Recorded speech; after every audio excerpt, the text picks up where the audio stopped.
Hello and welcome to the Mutual Fund Show. My name is Niraj. Over the next 25 minutes, we'll talk all about mutual funds. A lot of topical issues. There are a couple of NFOs that are open. A lot of people are talking about getting into small cap funds because of the divergence, and we'll try and talk about that as well. And well, there is a recent ruling or notification by SEBI which has been approved, and the impact of that on advisors and distributors, and whether it impacts the life of you as a retail investor. That's the other thing that we'll talk about with two experts, Vishal Doshi of Alpha Investment Services and Amol Joshi of PlanRupee Investment Services. Gentlemen, both of you, thank you so much for taking the time out and joining us. Always a pleasure. Thank you. Let's start off with, let's cut straight to the chase and talk about the two NFOs which are open. Start off with the Edelweiss US Technology Fund. Now, a lot of people have been talking about how it might be great to diversify even geographies and get into the other markets. We are going to be doing a show on that too, by the way, but that's notwithstanding. This is probably an offering which gives you, in a manner of speaking, some exposure. Have you guys looked at the NFO and what do you think about it? Either of you can start. Right. So as the name suggests, this is a US technology fund. Edelweiss, it's a fund of funds, feeder fund actually. It will invest into JP Morgan US Technology Fund. As the name suggests, it is likely to, as per investment mandate, it will invest into new technologies, something like cloud computing, big data, or even disruptive technologies. But it has stocks like Lyft, it has stocks like Microsoft, it has stocks like Synopsys, etc., etc. Basically, it's a thematic. I wouldn't call it a specifically sector fund, but I would call it a thematic fund. So it's a thematic fund. So what you are getting by investing into this NFO, if you choose to, are two things. One is you will get a geographical diversification. If currently all of your assets, financial assets, so to speak, are, if they are invested into India, a geographical diversification is what it will get you, and it will also get you some kind of exposure to new technologies. So that's what this NFO is mainly about. As always, I would also like to cover one additional point. Sector, geographical, or thematic diversification can be anywhere between 5 to 10 to 15% of your overall portfolio. So if you have a space within that space of 10 to 15%, you can probably look at this offering. Okay, I want to come to you on that as well, but Vishal, any thoughts that you have, whether it's a subscribe for you or an avoid for you? Because even for diversification, there might be other options. So is this fund a good option, or would you choose some other funds if one wants to adopt the mutual fund route for geographical diversification? Correct. So as Amol rightly said, this is a fund of fund, and the base fund is the JP Morgan US Technology Fund. Now that's a 20-year-old fund, and it is fairly actively managed and has investments in what we call as emerging technologies. Now US, as we all know, is the hotbed of technology. So the JP Morgan fund invests in technologies like cloud computing and 5G, autonomous cars, etc. So these are technologies which are already in the market but are yet to reach the mature phase. So there's a lot of growth which is still left in these sectors. So even if you see the portfolio of this fund, I mean, the top 10 stocks includes names like AMD, which is in the semiconductor industry, or say Salesforce. Also there are mature companies like Microsoft, Alphabet, etc. So investors can get a wide variety of technology companies to invest in. So Indian investors already have, probably there are 2-3 funds in the industry which are investing in the US market. But this may probably the only fund which will invest in emerging technologies. So from an Indian investor perspective, they have a chance to invest in this upcoming technologies.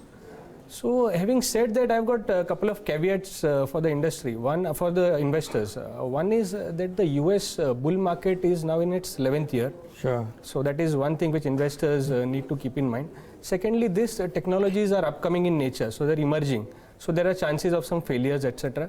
So investors probably should come via the SIP route, have at least a 5-year horizon while investing in this fund. Okay, just wondering, what is the kind of expense that you pay in this one vis-a-vis maybe some of the others? I mean, I don't know what are directly comparable, but I believe Motilal Oswal has an international offering, DSP has some international offerings, and PPFAS has a fund which invests directly into global stocks. So, one on the prospects to comparable funds, I don't think PPFAS is a direct comparison, but two, even on those, the comparison on the cost as well. Are all the costs, etc., all synonymous? Because returns only time will tell. Let me talk. Sure, go ahead. So let me talk about the expense. The underlying fund, as both of us mentioned, is JP Morgan US Technology Fund. That fund has expense about 85, 86 bips, 0.86%. Now, SEBI, as per the regulations, does not allow you to jump over the 2.25% mark. So the India fund, I mean to say, the Edelweiss NFO, that fund is likely to have about 1.3 sort of an expense ratio. Both expense ratios put together, investor is probably paying around 2.25% of expenses in this fund. Is this comparable to some of the others in the thing, or are there others with a lower expense ratio? Okay, so some of the funds that you mentioned are index funds or ETF. So this is an actively managed fund, although the Edelweiss fund is a feeder fund, but the host fund or the US domiciled fund is a actively managed fund. So the costs are not strictly comparable. Actively managed funds, even in your local or domestic Indian mutual fund context, have at a higher expense ratio levels. The same holds good for this NFO as well. Okay, Vishal, Amol mentioned a point about how you could have some diversification in the global funds as well. My question is, let's assume somebody has space. Would this NFO be an optimum candidate for filling up that space, or would you use some of the other existing, whether ETF-based funds or the PPFAS model or some other? I think this fund can be part of the portfolio, honestly, because if you see in the US market also, technology is now having the lion's share of the total market cap. So it makes sense for an Indian investor to probably participate in this space in some or the other way. Okay. So, Niraj, I have a bit of a controversy, so if I can have few seconds please. on it. Okay. So if this is your first outing in terms of, this is the first international fund, you could probably look at a diversified equity fund. Sure. Because all said and done, we also have had a tech sort of a boom, tech sort of a year 2000, Y2K, we all remember that. So if this is your first outing, I would suggest to look at a diversified. This is not to say good or bad thing about this NFO, but I am saying that always start with the most common or most basic element of the market. So people also ask this question about banking and financial services fund in India. This fund has done so very well, but this fund accounts for about 40% of market cap of index itself. So even if you buy a diversified fund today in India, you are probably getting a 40% exposure in any case. So I would say that a technology fund, it's slightly for a thematic fund is slightly for a slightly evolved level investor. and not really for the first time investor. Okay, point well taken. So I hope that viewers answers some of the questions if you had and if you were considering investing in this fund. There is another NFO, which is the Sundaram Balance Advantage Fund. Now, Vishal, I want to start off with you on this one. What's your view here on Sundaram Balance Advantage Fund? What kind of investors, and are there other comparable options or better options? Sure. So this one comes in the category of dynamic asset allocation funds. So basically, funds in this category can invest in equity and debt also, both asset classes. Now, Sundaram specifically can invest up to 100% in equity, as the scheme information document mentions. If it feels that the markets are undervalued and they like the equity markets, then they can go up to 100%. If they feel that the markets are not undervalued, and if they feel the volatility is high in the market, then they can go up to 100% in debt as well. So there is a broad area in which the fund can invest. Also, there is a mandate to invest up to 50% in the derivatives segment. So that is also something which investors need to keep in mind. The fund will always try to capture the equity taxation, so that is good for the investors. But having said this, there are already comparable funds in the industry. And as a category, if you see the premise of a dynamic asset allocation category is that the fund will invest more in equity when the markets are down, and it will invest less when the markets are up. But if you see the returns of the last 3 to 5 years, the category has given only 8 to 10% kind of returns. So I would say investors are probably better off sticking to known names, which are already part of the industry as of now. Would you share that view, Amol? Vishal said it absolutely right. It is always said that if there is an NFO, do not subscribe or apply for it till the time it doesn't bring something new to the table. So what is that new to the table? It is probably a new way of investment, new product class, or new asset class, or a combination of these, or even a new algorithm. If you want a plain vanilla balanced advantage fund, you have many established options in the marketplace. In fact, fact, India's largest equity fund is actually a balanced advantage fund. Absolutely. There is also a balanced advantage category. Pioneer Balanced Advantage Fund is also a big enough fund and one of the most consistent funds. So unless you like something from the scheme information document, 50% arbitrage exposure or flexibility to invest. But then, having said that, most of the funds do operate between a 30% to 80% band. Most of the times. I thought usually it's 70-30, right? Or no, not necessarily. In old balance funds, it used to be 65-35, but most of the funds did keep it to the level of 70-30. But after the scheme categorization, balanced advantage funds have a pretty broad mandate. Okay. 30 to 80 is the band I mentioned specifically, because you'll go to zero of equity in an extremely overvalued market, which we haven't seen in last 5-7 years when this category has really caught up the attention. You'll go to 100% equity when you are at a PE level of 10, 12, 14. And again, we haven't seen the 10%, 10 levels of 10, 12 levels of PE for last 8-10 years. That's why if broader 30 to 80% of the range, if what you're looking at, then established options probably you would do best with. Okay, so Chairman, let me ask you then, before we move on to the next piece, if you were to bet on to your clients, when you talk about a balanced advantage fund, leave out Sundaram, I'm not asking you to compare, but what are your top 2 favorites in the balanced advantage fund category? Is it a category that you're recommending to clients right now? Yeah, it's a good category to be in, given that it has a mandate to move from 0 to 100% either in equity or debt. But also I missed out one point, which is given how the debt scenario is right now in the country, it is better to stick to known names. And the known name I would stick to is, say, ICICI Balanced Advantage Fund. Okay. Amol, what about you? That's precisely the fund that I was mentioning, category Pioneer. So this entire balanced advantage category came into being with ICICI Prudential Balanced Advantage, which was earlier known as ICICI Prudential Volatility Advantage. Yeah. So I think that's a pretty solid scheme to stick with. Okay. Just keep in mind, I think Nimesh Shah of ICICI Prudential, the MD, spoke to us just I think 2 or 3 days back, and in that interaction, which is there on our website, he's elaborated quite extensively about why he believes that this category is actually a good category to invest into. So maybe you might want to go in and hear out from, as Amol said, somebody who's a pioneer of this category as well. Now, a couple of things that have happened. One of them is the MF exposure or mutual fund exposure to Vodafone Idea, and because of the downgrade, UTIMC went ahead and took the side pocketing. Now, some of the other funds have even marked down their investments as well. What have you guys made of this development? I'm going to start off with you on this. All right. So after the Supreme Court verdict of last calendar year, it was Vodafone basically had tough going ahead of them. They filed various petitions, including the curative petitions, and as of now, the things stand today, they are supposed to make the entire payment. Now, Vodafone promoters, both Indian as well as overseas promoters, have at least on the face of it have made clear that will not be able to bring any fresh equity, unless we get some kind of breather from the authorities. So now this is about the what has happened so far, but actionable for investors. Basically, all the Vodafone papers that you found, debt exposure was mainly into a credit-oriented mutual funds. So ideally, I would say that if you are looking at a credit-oriented exposure today, Vodafone would be least of your concerns, because as you rightly said, either the exposures have been marked down to zero or the exposures have been side-pocketed. So today, as such, in any credit-oriented mutual fund as well, if you invest today, you do not have a Vodafone paper in the scheme at all.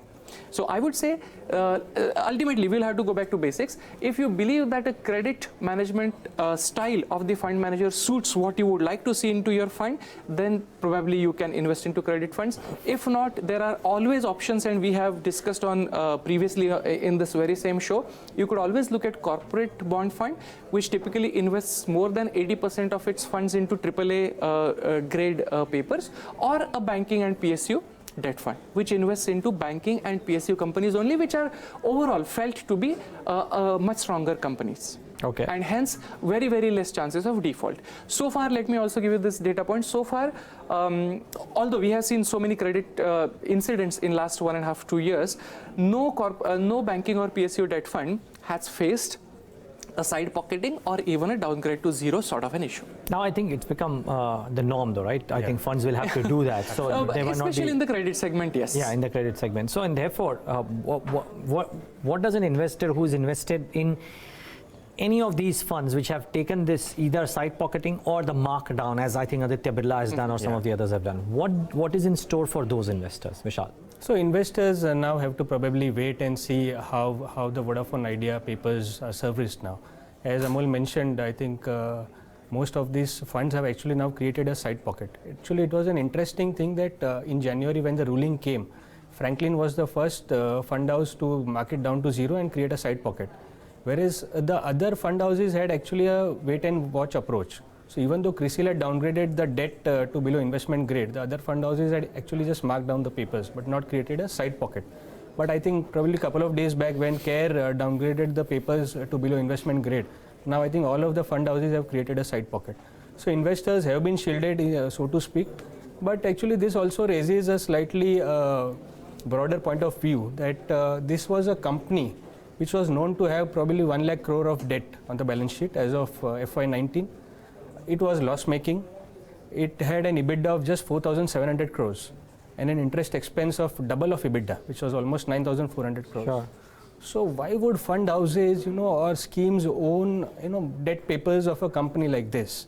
I mean, it is obviously hindsight is 2020, but still I would say it was not a great choice of paper to hold. Yeah. Having said that, investors have now been shielded, so it doesn't matter for the investors. As and when the papers are serviced, the investors will be compensated. So investors can probably stay on with this fund. But as Amol rightly pointed out, for risk-averse investors, banking and PSU debt fund category is a far better category to be in. Okay. And by the way, viewers, if you have some queries, do write to us. I already have a couple, I think, on your YouTube platform. But if you're on Twitter or Facebook, and if you want to ask a query to us, please put in the query and I'll try and answer or try and get some of them answered from our experts. But there is one last set of conversation that I want to do, and that is this whole conversation that comes about betting on small caps versus large caps. Now, I want to understand from you, a lot of fund houses in the recent past have either relaunched or freshly launched a small cap or a mid cap fund as well. DSP relaunched, Edelweiss came out, a couple of others have come out with a small cap fund. If somebody is convinced, I'm not out here to try and ask you about whether small caps are a good bet or no. Let's assume somebody is convinced that he or she wants to make a bet in a small cap fund because of the valuation differential. What is the best option from a small cap fund perspective? And Vishal, I want to start off with you. Sure. So as you rightly mentioned, the divergence in returns across large caps and small caps have been quite large over the last 3 years. In fact, I think as a category, small cap has given only probably 5% or 5.5% kind of odd returns in the last 3 years, which is probably even lower than the liquid fund return, so to speak. So there is an opportunity in this space. The market cap has not done so well. These funds in this market cap has not done so well. So investors can probably stick to some old names like the DSP small cap fund, which has been around for some time. Probably it has seen a couple of market cycles, bull markets, bear markets. The fund has been around. So I think investor can probably stick to it and hope for better returns. Okay, Amol, any thoughts?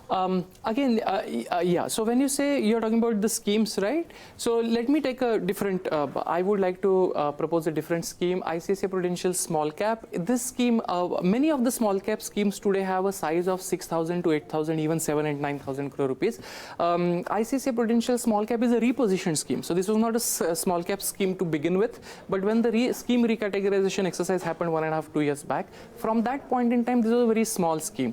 So you are probably able to get an exposure at a smaller AUM level where maneuverability is better. So we all understand the impact cost that plays when a fund manager has to buy stocks on a much higher AUM size. So impact cost is likely to be better. And this fund also, the fund house is very much bullish and the fund house has a performance to back it up. This is a number 1, number 2 scheme with a 1-year return. I'm saying returns only to the extent to say, not to choose the fund based on returns, but only to say that their small cap turnaround bets seem to be going in the right direction. So you can look at this fund as well. Okay. We have some queries, and at least there's one query that I want to address before I also ask something about the change of the norms. There's a query that has come in which is asking about, Hemant is asking whether the DSP Quant Fund and whether that is a good option to invest in. Now, I mean, I don't have exact details about what's the quantum of investment that is needed or the time horizon, but let's assume that it's a standard investment and a standard time horizon. Have you guys, either of you, looked at the DSP Quant Fund, and do you have any views here? I think in the last program, or probably the program prior to that, we had spoken about this fund. And I was honestly not so keen on this fund because it was a new category, something which is not yet explored in the Indian market. So I was not so bullish on this fund. So I would stick to that view as of now. Okay. Amol, any thoughts on DSP Quant Fund? Not really. Okay. So, well, Vishal Doshi at least is not too keen on the DSP Quant Fund because it's a new category, and therefore let it come and prove itself over a period of time. I think it's launched about 6 months or 9 months or thereabouts ago, and therefore let it prove itself before there is some more visibility on what it can do, and then maybe take the views out there. I hope in some way that answers your question as well.